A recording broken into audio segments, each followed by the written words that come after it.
Hello everyone. Once again, we have to discuss techniques of financial statement analysis. दोबारा इसलिए बात कर रही हूँ क्योंकि एक बार हम पहले इसके फर्स्ट पार्ट की बात कर चुके हैं जिसमें हमने टेक्निक्स के नाम के बारे में आपसे डिस्कस किया था। अब हम उन्हीं को जो हमने टेक्निक्स बताई थी उन्हीं को हम थोड़ा डिटेल में आपके साथ शेयर कर रहे हैं। तो देखिए, सबसे पहले हम बात करेंगे first technique of financial statement analysis, that is comparative balance sheet. तो कंपैरेटिव फाइनेंशियल स्टेटमेंट की अभी बात कर चुके हैं। तो इसमें सबसे पहला जो हम बनाया जाता है that is comparative balance sheet. तो कंपैरेटिव बैलेंस शीट क्या होती है, देखिए सबसे पहले तो ये समझना आवश्यक है। तो comparative balance sheet provides important information regarding financial position of the business, sources of long-term finance, and the extent of their prospective use in long-term assets and current asset in the volume and direction of changes therein between consecutive to two balance sheet। तो दो या दो से अधिक अवधियों पर बनाए गए बैलेंस शीट का तुलनात्मक अध्ययन क्या कहलाता है? कंपैरेटिव बैलेंस शीट कहलाता है। या एक कंपनी की जो फाइनेंशियल स्थिति है, पोजीशन है, वो हमें किससे प्राप्त होती है या मिलती है? वो है बैलेंस शीट से। तो जो बैलेंस शीट है उससे यह पता लगता है कि जो इकोनॉमिक पोजीशन है वो कैसी है, उसमें क्या चेंजेस आ रहे हैं। तो इस तरह से इन चेंजेस के बारे में पता करने के लिए कंपैरेटिव बैलेंस शीट बनाई जाती है। और ये भी कह सकते हैं कि जो भी जो व्यवहार उसमें हुए, किसमें, संस्था में जो व्यवहार, विभिन्न व्यवहार हुए हैं, वो उनका प्रभाव विभिन्न असेट्स में, लायबिलिटीज़ में, पूंजी कोष में, उनके मूल्यों में परिवर्तन और कमी या वृद्धि के रूप में जो बताया जाता है, किसमें, कंपैरेटिव बैलेंस शीट में, उसमें ये बताया जाता है कि इन परिवर्तनों से व्यवसाय पर क्या असर पड़ रहा है, उसमें हम उससे इंटरप्रेट करते हैं, उसमें देखा जाता है। तो इस तरह से कह सकते हैं कि जो तुलनात्मक आर्थिक चिट्ठे में दो तिथियों पर तैयार किए गए बैलेंस शीट की मदों एवं संबंधों को इस प्रकार प्रस्तुत किया जाता है कि जिससे प्रत्येक संबंधित मदों में दोनों तिथियों के मध्य हुए जो चेंजेस हैं उसको सरलतापूर्वक ज्ञात किया जा सके। तो देखिए, एक डेफिनेशन और देख लेते हैं। अकॉर्डिंग टू फॉल्के, रॉबर्ट ए फॉल्के के शब्दों में देख लेते हैं। Comparative balance sheet analysis is the study of the trend of the same item, groups of item and computed item in two or more balance sheet of the same business enterprise on different dates। क्या कह रहे हैं, देखिए फाल्के, कि आर्थिक चिट्ठों या तुलनात्मक स्थिति विवरण विशेषण एक ही व्यवसायिक संस्था की अलग अलग तिथियों की दो या दो से अधिक स्थिति विवरणों में समान घटकों के समूह तथा परिवर्तित मदों की प्रवृत्ति का अध्ययन है। इट मीन्स कि जब किसी संस्था या कंपनी की दो या दो से अधिक तिथियों के चिट्ठी की तुलना की जाती है तो इसे क्या कहा जाता है? कंपैरेटिव बैलेंस शीट या तुलनात्मक स्थिति विवरण या तुलनात्मक स्थिति विवरण विश्लेषण विधि कहा जाता है। आई थिंक आगे की बात समझ में क्या है कंपैरेटिव बैलेंस शीट। चलिए आगे बात कर लेते हैं इसकी ड्राफ्टिंग की। Drafting of comparative balance sheet. तो देखिए, इसका ड्राफ्टिंग की बात करें तो सबसे पहले तो मैं ये पूछना चाहूँगी कि आप सबने सारे बैलेंस शीट के आइटम्स और प्रॉफिट एंड लॉस अकाउंट के आइटम्स लर्न किए कि नहीं किए? चलिए, मैं ये मानती हूँ कि आप सबने लर्न कर लिए हैं क्योंकि उसी पे हमारे क्वेश्चंस, मैंने कहा था, सारे डिपेंड हैं। तो ड्राफ्टिंग भी हमारी उसी पे है कि इसमें सबसे पहले जो फर्स्ट, इसमें 5 कॉलम बनेंगे ड्राफ्टिंग में। जो कंपैरेटिव बैलेंस शीट है उसमें फर्स्ट में पर्टिकुलर में फर्स्ट कॉलम जो आएगा उसमें मदों का विवरण एक विशेष क्रम में दिखाया जाएगा जिसमें हमने असेट्स या लाइबिलिटीज असेट, जैसा भी आप दिखाना चाहे वो दिखाएंगे। उसके बाद सेकेंड कॉलम जो है उसमें पिछले वर्ष और तीसरे कॉलम में बाद वाले वर्ष की जो एक्चुअल अमाउंट है वो लिखा जाएगा। फोर्थ कॉलम में उन दोनों निरपेक्ष मूल्यों का अंतर इंक्रीज और डिक्रीजिंग वे में लिखाया जाएगा। इट मीन्स प्लस और माइनस में उसमें निशान बनाते हुए बताते हैं कि इंक्रीज हुआ है, डिक्रीज हुआ है। इसके पश्चात जो लास्ट कॉलम है, जो पांचवें कॉलम है, उसमें इन्हीं वृद्धि या कमियों को प्रतिशत के रूप में दिखाया जाता है। तो इस तरह से पूरे कॉलम बनाए जाते हैं, ठीक है। और परसेंटेज मैं मानती हूँ कि आप सबको निकालनी आती है, समझाने की जरूरत नहीं होनी चाहिए। चलिए अब देख लेते हैं क्वेश्चन। देखिए, हमारे सामने एक क्वेश्चन है जो आपकी बुक से दिया गया है। From the following balance sheet of green dust limited prepare comparative balance sheet as on 31 March 2017। ठीक है, बैलेंस शीट हमारे सामने। देखिए इक्विटी एंड लायबिलिटीज दी हुई है। उसमें सबसे पहले share holder fund, share capital हमें दिया है,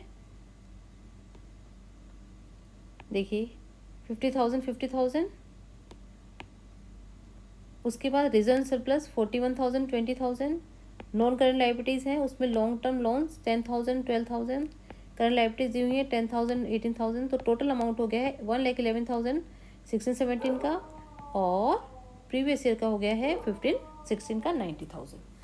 सेकेंड आ जाते हैं असेट्स की बात। उसमें सबसे पहले दिया हुआ है नॉन करंट असेट, उसमें फिक्स असेट दी हुई है 78,000 और 60,000। करंट असेट्स में इन्वेंट्रीज दी हुई हैं 18,000, 22,500 और अदर करंट असेट 15,000, 17,500। इस तरह से टोटल अमाउंट हो गया 1,11,000 और 90,000। चलिए अब देख लेते हैं कैसे बनाना है इसे। हमने थोड़ा सा फॉर्मेट बना दिया है ताकि टाइम ज़्यादा वेस्ट नहीं हो इसमें। तो देखिए कंपैरेटिव बैलेंस शीट हमें बनानी है। तो सबसे पहले देखिए हमने देख लिया है 5 कॉलम बन गए, 1 2 3 4 5। तो पर्टिकुलर्स में हम सबसे पहले लिखेंगे, फर्स्ट आइटम हमें दिया हुआ है इक्विटी एंड लायबिलिटीज़। ठीक है, इक्विटी एंड लायबिलिटीज़ में जो सबसे पहले दिया हुआ है शेयर कैपिटल। देखिए कितनी 15-16 की दी हुई है हमें, 50,000 और 50,000। देखिए कुछ चेंज दिख रहा है क्या? कुछ चेंज नहीं है, डैश कर देंगे। चलिए बी पॉइंट पे आ जाते हैं अब। उसके बाद हमें दिया हुआ है रिजर्व एंड सरप्लस। देखिए रिजर्व एंड सरप्लस 20,000 और 41,000। देखिए कितना इंक्रीज हो रहा है, +21,000।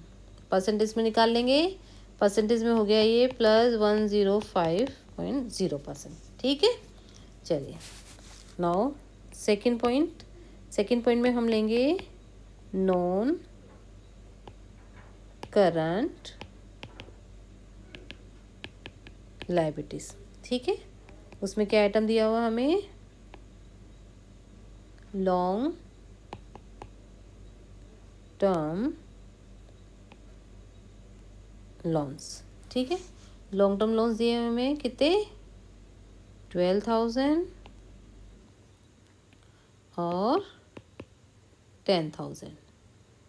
तो ये क्या हो गया, डिक्रीज़ हो गए यहाँ तो भी 2,000 से डिक्रीज़ हो गए ये, और परसेंटेज में हमारा आ गया -60.7%। ठीक है, चलिए थर्ड आइटम की बात करते हैं अब। ये हो जाएंगी करंट लायबिलिटीज़। ठीक है, वो दिया हुआ है 15-16 में 8,000 और 16-17 में दिया हुआ है 10,000। कितने से इंक्रीज हो गई हैं, 2,000 से। ठीक है, 10 - 8 2,000, और इधर हो गया है परसेंटेज में +25.0। ठीक, चलिए टोटल कर लीजिए इसका। टोटल आ जाएगा, इधर आ गए 90,000, फिर इधर आ गए 1,11,000, ये हो गया है +21,000, और इधर हो गया है 23.3।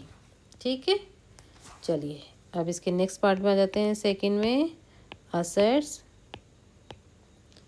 असेट्स में सबसे पहला क्या दिया हुआ है, नॉन करंट असेट्स।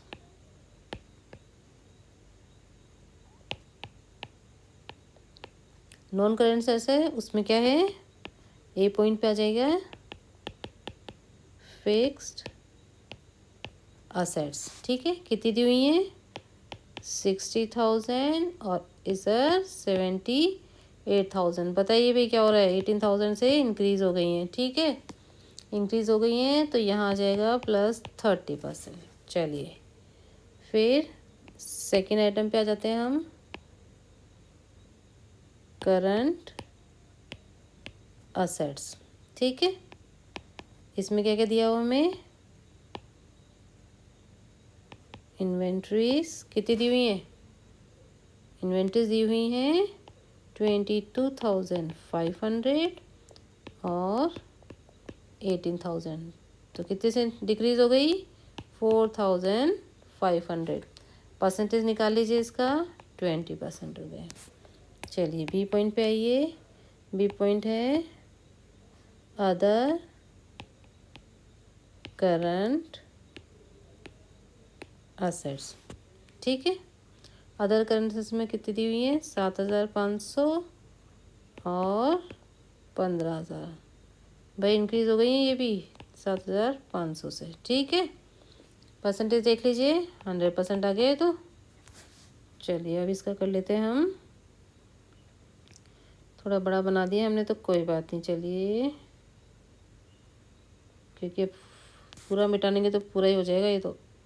चलिए हो गया, टोटल कर लीजिए। ये हो जाएगा 90,000, 1,11,000 प्लस के 21,000 और इधर आ गया प्लस 23.3। आ गया समझ में? ये हमारी पूरी बैलेंस शीट तैयार हो गई है। ठीक है, देखिए इसमें share capital no change, reserve surplus में चेंज आया, इंक्रीजिंग वे हुए हैं। लॉन्ग टर्म लोन्स में ये डिक्रीज हुए हैं। करंट लाइबिलिटीज इंक्रीज हुई हैं। नॉन करंट एसेट में फिक्स एसेट इंक्रीज हुई हैं। इन्वेंट्रीज डिक्रीज हुए हैं और अदर करंट एसेट्स इंक्रीज हुए हैं। तो अब आ जाते हैं इसकी interpretation of comparative balance sheet की। इंटरप्रिटेशन कैसे किया जाता है? देखिए इंटरप्रिटेशन की बात करें तो जो कंपैरेटिव बैलेंस शीट है उसमें क्या क्या देखा जाता है। देखिए फाइनेंशियल पोजीशन देखी जाती है सबसे पहले। अब फाइनेंशियल पोजीशन क्या होती है कि जो संस्था है उसकी जो आर्थिक और वित्तीय स्थिति वो कैसी है, इसके लिए दो बातों को देखा जाता है, शॉर्ट टर्म फाइनेंशियल पोजीशन और दूसरा लॉन्ग टर्म फाइनेंशियल पोजीशन। देखिए शॉर्ट टर्म फाइनेंशियल पोजीशन में जो निर्वाचन करता है, जो निर्वचन कर रहा है, जो एनालिस्ट कर रहा है, उसको कंपनी की शॉर्ट टर्म पोजीशन है उसको बहुत अच्छे से देखना चाहिए और इसके लिए उसको दोनों अवधि की करंट असेट्स और करंट लायबिलिटीज में डिफरेंट करके वर्किंग कैपिटल की गणना की जानी चाहिए। और साथ ही जो वर्किंग कैपिटल है उससे क्या होता है, कंपनी की अल्पकालीन वित्तीय स्थिति की जानकारी मिल जाती है, क्योंकि इसमें होने वाले परिवर्तन कंपनी की फाइनेंशियल पोजीशन को प्रकट करते हैं। ठीक है, जहाँ ये वृद्धि है तो इसमें इट मीन्स ये कंपनी को आर्थिक सुदृढ़ता का प्रतीक है, और इसके विपरीत अगर इस पर कमी हो रही है तो ये कंपनी की आर्थिक और वित्तीय दुर्बलता का प्रतीक है। तो इससे क्या होता है, शॉर्ट टर्म फाइनेंशियल पोजीशन पूरी अच्छे से पता लग जाती है। फिर दूसरा है लॉन्ग टर्म फाइनेंशियल पोजीशन। देखिए लॉन्ग टर्म फाइनेंशियल पोजीशन वो आपको पता है सब सारे जितने भी लॉन्ग टर्म आइटम्स है उसके जैसे स्वामित्व कोष, दीर्घकालीन दायित्व, स्वामित्व जो स्थायी संपत्तियाँ हैं, फाइनेंशियल फिक्स असेट्स हैं, इन्वेस्टमेंट उनकी सहायता से की जा सकती है। और कंपनी के विकास के लिए कंपनी की लॉन्ग टर्म फाइनेंशियल पोजीशन का सुदृढ़ होना बहुत ही आवश्यक है। कंपनी को अपनी जो फिक्स असेट में वृद्धि अपने स्वामित्व कोष और दीर्घकालीन ऋण कोषों की सहायता से करनी चाहिए, अल्पकालीन पूंजी से सहायता से नहीं करनी चाहिए। ठीक है, तो इस तरह से जो कंपनी की financial position long term items में कमी और वृद्धि की सहायता से निकाली जाती है। और कंपनी की दीर्घकालीन वित्तीय स्थिति को सुदृढ़ बनाने के लिए यह ध्यान रखना चाहिए कि स्थायी संपत्तियों में धन विनियोजन हमेशा दीर्घकालीन कोषों से ही किया जाए। ठीक, चलिए और चलिए एक और बता देते हैं इसमें। और इसके साथ ये भी देखना चाहिए कि जो कार्यशील पूंजी है उसके लिए भी कुछ हिस्सा दीर्घकालीन कोषों से उपलब्ध होना चाहिए, तभी एक कंपनी की अच्छी स्थिति मानी जाएगी। फिर आ जाते हैं हम अर्निंग कैपेसिटी में। देखिए अर्निंग कैपेसिटी क्या होती है, अर्निंग कैपेसिटी में उसके रिजर्व सरप्लस जो है वो कैसे हैं, उनमें वृद्धि हो रही है, कमी हो रही है, इन सब की जानकारी भी किससे मिलती है, कंपैरेटिव बैलेंस शीट के एनालिसिस करने से ही मिलती है। तो यह कंपनी की अर्जन क्षमता अर्थात लाभ कमाने की क्षमता और वृद्धि का सूचक होता है comparative balance sheet. It means कि अगर कंपनी के रिजर्व सरप्लस में वृद्धि होती है तो क्या होता है, ये कंपनी की जो अर्निंग कैपेसिटी है उसकी वृद्धि का सूचक है। और इसके विपरीत यदि अर्निंग कैपेसिटी में रिजर्व सरप्लस में कमी हो रही है तो ये कंपनी की अर्निंग कैपेसिटी की कमी को बताता है। ठीक है, तो ये उसमें देखना जरूरी है। तो इस प्रकार हम कह सकते हैं कि जो कंपैरेटिव बैलेंस शीट है उसके विश्लेषण से कंपनी की लाभार्जन क्षमता की जानकारी आसानी से प्राप्त हो जाती है। फिर है फॉर्मेशन ऑफ व्यू पॉइंट। देखिए, फॉर्मेशन व्यू पॉइंट की बात करें तो इसमें संस्था की अल्पकालीन और दीर्घकालीन जो फाइनेंशियल पोजीशन तथा अर्निंग कैपेसिटी की जानकारी के बाद जो एनालिसिस कर रहा है, निर्वचन करता है, उसको कंपनी के संबंध में अपनी व्यू बना लेते हैं, एक विचारधारा बना सकता है कि कंपनी की जो फाइनेंशियल स्थिति है वो संतोषजनक है या नहीं है, और कंपनी की जो निष्पादन क्षमता है वो अच्छी है या नहीं है। और देखिए, अलग अलग कंपनियों की अल्पकालीन दीर्घकालीन वित्तीय स्थिति एक समान नहीं होती। अगर एक समान नहीं होती तो यह कंपनी की प्रकृति और बाजार की स्थिति इस पर निर्भर करती है। कुछ की समान भी हो सकती है, वो इस पर डिपेंड करता है कि बाजार स्थिति क्या है, निष्पादन कैसा है, प्रबंधन का वातावरण कैसा है। तो तुलनात्मक चिट्ठे का अध्ययन करने पर जो एनालिसिस कर रहा है, जो एनालिस्ट है, उसको इन बातों को ध्यान में रखकर ही अपनी चाहता दृष्टिकोण का निर्माण करना चाहिए, ताकि वह अपनी रिपोर्ट बहुत अच्छे से बना सके, अपना निर्वचन बहुत अच्छे से कर सके। ठीक है बच्चों, तो ये है कंपैरेटिव बैलेंस शीट।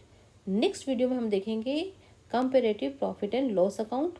तो पर उससे पहले ज़रूरी है कि आप लोग बैलेंस शीट के आइटम और प्रॉफिट एंड लॉस अकाउंट के आइटम्स को बहुत अच्छे से लर्न कर दें।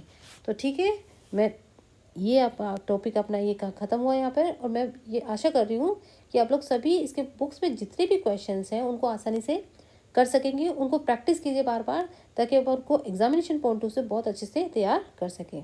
तो नेक्स्ट वीडियो से पहले आपसे विदा ले रहे हैं। आप बहुत अच्छे से लर्न करिए, बहुत अच्छे से प्रैक्टिस कीजिए, ताकि आने वाले क्वेश्चन को आप मुझसे पहले भी अच्छे से सॉल्व कर सकें। तब तक के लिए